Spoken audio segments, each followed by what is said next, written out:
have the sport utility blanket. This is going to be good for lean-to shelters, as well as, we're not going to need that today, but if you get cold and wet, this is going to be good. This one is reusable, and this one is disposable. I have this just as an extra. Once you use this, you're going to throw it away. Paracord, one of my favorite things. Too many explanations to go on and on about. There's so many things that this can be useful for. Water bottle in the nesting. When you pour the water in here, you can heat it up over the fire, or if you have iodine, such as this, it's going to disinfect the water for you. Very good for cuts too. So, this is the first aid kit. In here there's Band-Aids, Neosporin. Kind of embarrassing. It's a pad.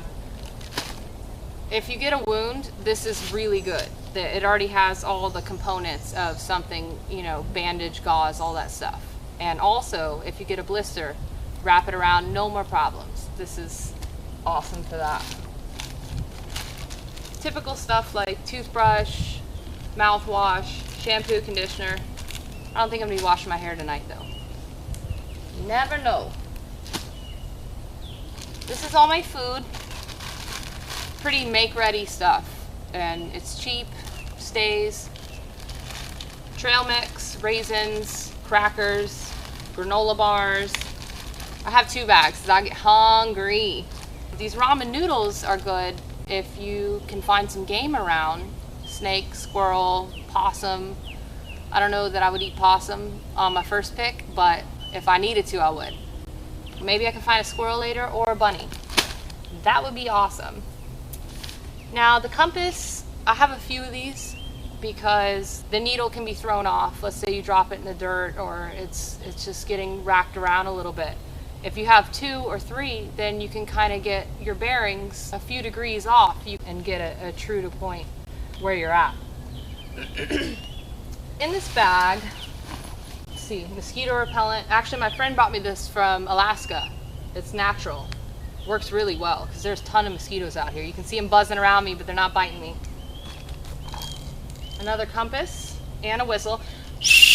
Yep, it works. My keychain with a flashlight, yet another compass, a ferro rod, fire starter, and it also has a little fishing kit on it, just in case I want to wind something up. Get some fish for dinner instead of squirrel. Hand sanitizer, I'm a bit of a neat freak, and it's good anyways, your hands get sticky. I don't know why this is in here. Well, I have an AR, so maybe that's why.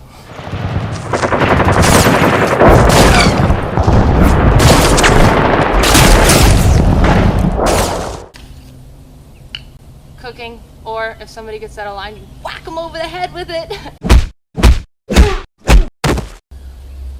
Now we're going to discuss my weapons that I brought along today. Yes!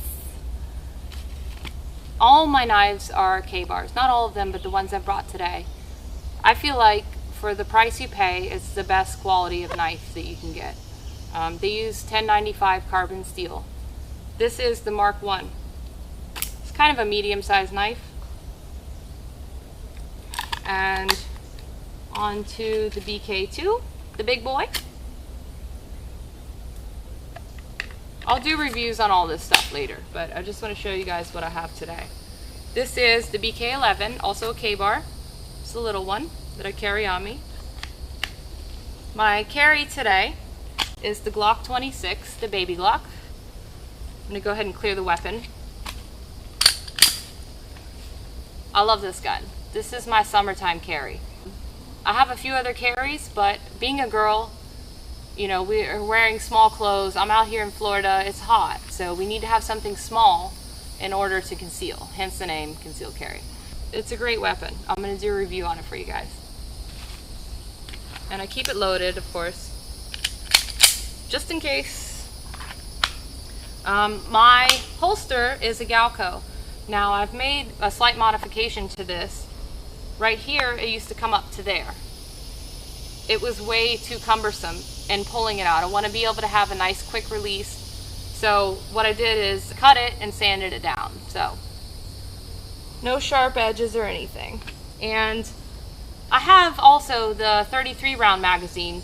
This is gonna pretty much handle a lot of things.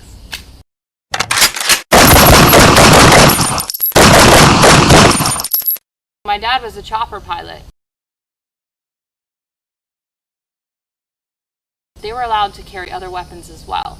So currently they choose the Glock 26 because they can carry these huge mags. It's small, tons of ammo, so it's good stuff.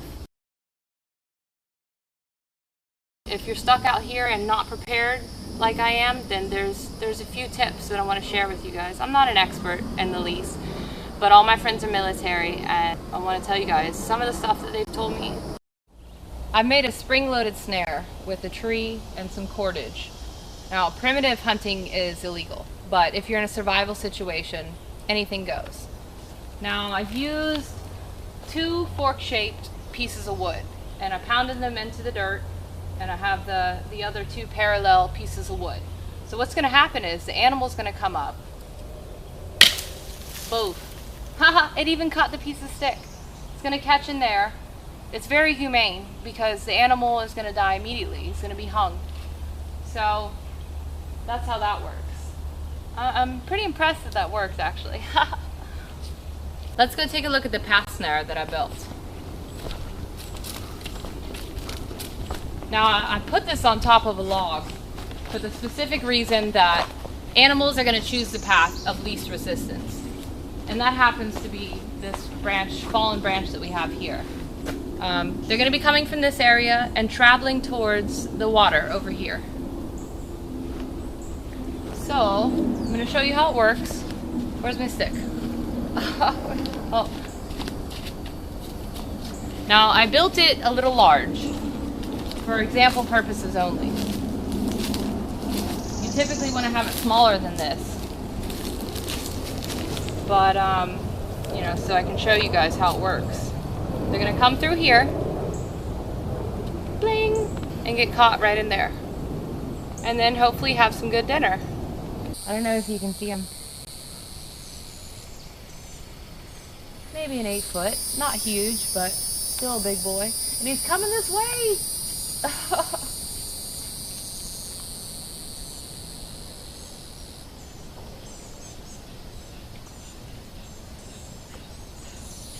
Maybe I'll feed him some beef jerky so he can be my ally.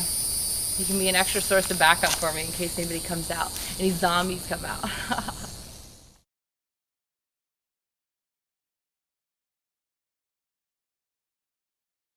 The cypress tree. Now, you want to grab, you can see right here at this line that it's clearly moisturized from this part down. It's sucking the water up. So you want to go from there up to get your tinder. Let's take a little. And you want to go in a down scraping motion. And this stuff is super flammable. This is going to be great if you don't have what I showed you previously in my pack.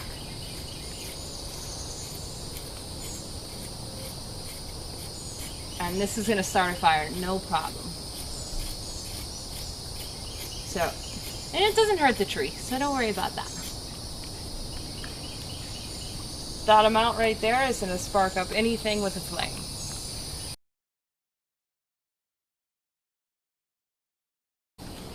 As you can see, there's bark pieces coming down. So, grab one, pretty simple. Crush it up. You know, there's no wetness in this whatsoever. That's going to start a fire. Big time. Alright, and another thing I want to show you is any low-hanging branches, such as these. You can hear the snap because they're completely dry. They're off the floor. It's been raining in this area a lot lately, so the stuff on the floor is going to be super wet.